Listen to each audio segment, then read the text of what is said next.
boxing is something that's taken over from Turkey. Turkey's his name. He's like a prince or some shit out in Dubai or something, like hundreds of billions of dollars. They're paying out. I don't even know who Conor Benn is.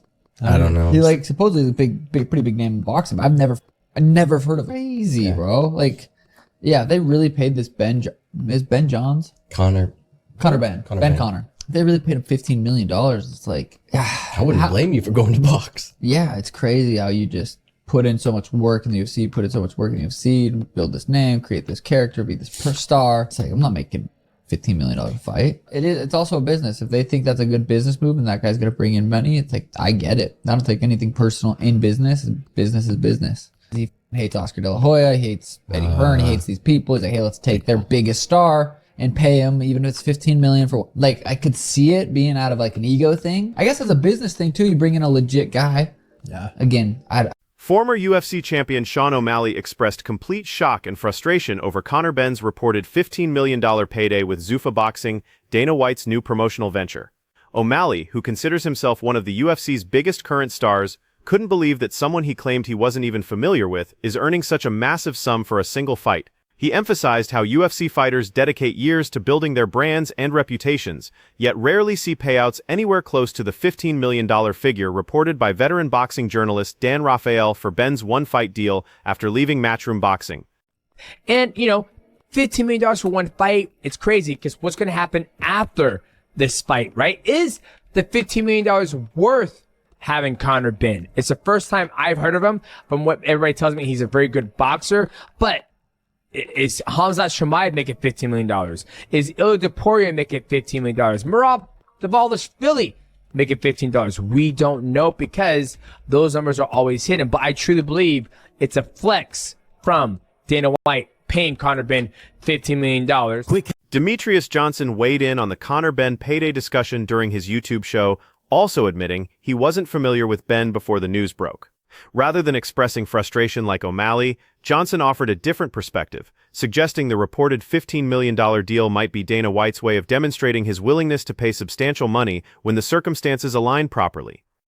The story and everything behind it is not just this fight, but a lot of it is MVP versus UFC.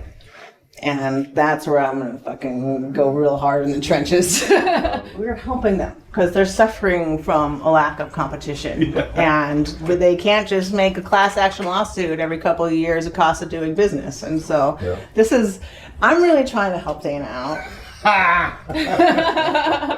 And if anyone has been groomed to be his apprentice, it's been me. I think I'd be the most favorite adversary he's ever had. So I love it. The latest UFC rankings reveal significant shifts across multiple weight classes, with Sean Strickland maintaining his number 3 middleweight position after his TKO victory over Anthony Hernandez, who dropped to 6th place. At welterweight, Uros Medic cracked the top 15 at number 12 following his knockout of Jeff Neal, while Kobe Colfington slipped one spot to 13th and Daniel Rodriguez barely held on to his ranking at 15th. The featherweight division saw Melquisil Costa break into the rankings at 13th after defeating Danny Gate, though his call-out of number 2 ranked Diego Lopez appears unlikely to materialize. Interestingly, flyweight contender Loner Kavanaugh completely disappeared from the rankings despite having an upcoming fight against Brendan Moreno at UFC Mexico this week. Meanwhile, Ronda Rousey continues her public criticism of Dana White and the UFC after signing with Most Valuable Promotions to face Gina Carano instead of returning to the organization that made her famous. When asked about competing against the UFC, Rousey sarcastically stated that the promotion suffers from lack of competition, and she intends to change that dynamic by positioning MVP as a direct rival.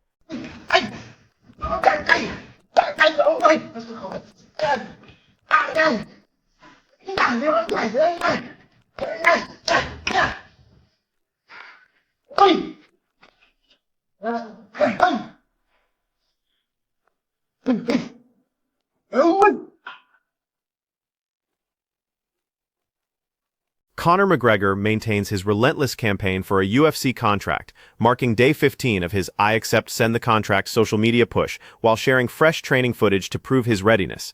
The former two-division champion has been lobbying for inclusion on the proposed UFC White House event, with fans suggesting either a Nate Diaz trilogy or the rescheduled Michael Chandler bout. However, speculation linking him to Carlos Prates was quickly dismissed by Prates himself, who told MMA Hoji that nothing official has materialized, and his primary focus remains Jack Della Maddalena for a potential title path.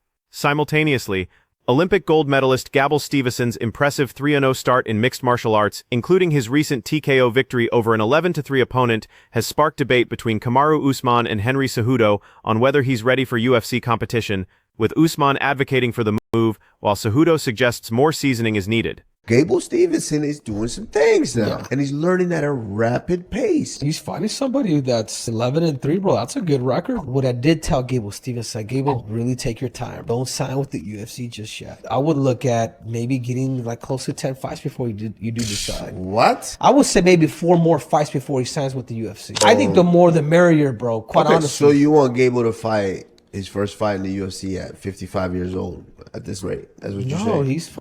Dude, he was the second youngest in history. His mentor is John Jones, a guy that was in there at 6-0. John Jones was the youngest champion. If UFC's coming with the bag, you think Gable's going to say, I'm not? Luke Rockhold provided Joshua Van with a striking tutorial at Jackson's gym, demonstrating the proper execution of a question mark kick to the UFC flyweight champion. You rotate out, throw that leg, and then let whip back. It's almost like you throw your leg. Throw your leg out so you're getting outside the target when you come back down. So you do it with the lead leg? I like the lead leg and the back leg. You know, the back leg is there's that variation kick, you know what I mean? Where I'll go low, I'll go high, hit high, boom, and then elevate up. That's actually what I got him with both leads. The setup. So, boom. So basically, you come down the middle, give that looseness, and now I'm swinging outside. Step, almost like kind of step in like I'm gonna jab kick. I step in, and then here I swing my foot, rotates my hip up, and I try to whip it back and use the body force back down. So, boom. Or lead. You Front say leg, lead, front right? leg, yeah. Say, It's more distracting. It's like, bang. You go. hey, it's a kicker at all. Yeah, I mean, but even like on a front kick, it's like it's easy. A front teep kick is a lot more like faster and easier and more effective than a back leg, because like you can see the motion of the back. Yeah. So on the front, you just want to do a little whip, jab, boom. That way I can hurt you because you're not expecting it. And now the same thing with the question mark kick. Yeah. It's just a little whip, jab, setup. So. Here, the same thing, boom, step. I don't want to kick you, so there. Nassourdine Imavov revealed his burning desire for revenge against Sean Strickland, stating in an interview with MMA Fighting's Mike Heck that his hatred for Strickland runs so deep he would choose a rematch over a title fight against Khamzat Chimaev, despite the championship being his ultimate objective. Of course, if I hear you, Khamzat is a big challenge, you know? And he knows, and we know, and the UFC knows that I'm able to go to this fight, and I'm willing to go to this fight, whatever happens, because what I said since a lot of time, it's not right now, is the only thing I'm focusing on is the belt, not the owner of the belt. And that's not since Khamzat gets this belt that I said that, but I said that way before, because that's the only thing that matters at the end of the day is the belt around my waist. If the UFC call me tomorrow, with the hate I have in my heart, of course it will be Sean Strickland, you know, and then I can fight Khamzat or whatever, but what I have in my heart right now is to erase this defeat, this loss I had a few years ago, and beat this guy because I hate him. I don't like the way he speaks. I don't like the way he sings. I don't like the way he speaks about my people. So, like I said, you know, and even in terms of fighting, like I can tell you guys, both of those fights will be world wars. Both of those fights will be crazy. But the one with Sean, I will leave him dead inside the cage. Sean Strickland's head coach Eric Nixick shared his blueprint for defeating Khamzat Chimaev during a submission radio interview, emphasizing the importance of disrupting Chimaev's system early and forcing him into uncomfortable situations. Nixick believes creating doubt and breaking rhythm are crucial elements when facing someone as aggressive and dominant as Chimaev. Like, what are the aspects? Because it's kind of cool to get a chance to potentially be the first ones to beat Khamzat, especially when he's so dominant. Yeah, all of the above. I mean, we're going to have our work cut out for us, so we know that. But really like if we can shut some of that stuff down and make him doubt on any of these routes that he's on, especially when it comes to the ground game. He's very systematic. If we can disrupt some of those, the kind of the chain wrestling that he puts together, and make him restart and put some doubt in his mind, I think that's where we have to be successful. And not only that, is when you defend those takedowns and if and when you defend them, making them pay for it, not telling them like, hey, if you're going to come in here, you're going to have to pay a price for that. So there's a lot of things I think that we can apply, and especially with our ideologies here at Extreme Couture and the way that we do our practices, I think it would make for a great fight. When asked about past training sessions between Chimaev and Strickland at Extreme Couture, Nix downplayed gym stories, explaining that sparring doesn't reflect actual fights and insisting that training room activities should remain private. I think what happens in the training room should stay in the training room. Training is training. Guys should be putting themselves in less advantageous positions to make themselves better. We do a lot of situational sparring, situational training. But again, it's like, outside of camp, I think guys should be working on things, and guys should be exploring new options and trying to develop new tactics and techniques. So, thinking that you just because you beat a guy in the training room, whether you're on the A side or the B side, you shouldn't take that into the fight. What happens in the training room, I feel like should stay in the room. And I think both guys are both great competitors and game opponents. So to me, none of that stuff matters in the room.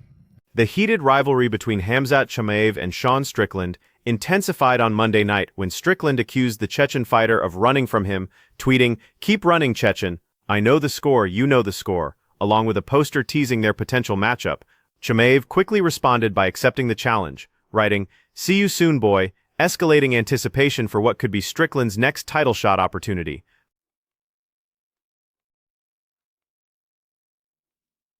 The top internet memes were posted by Undisputed Take at number 3 and Midwinter Path at number 2.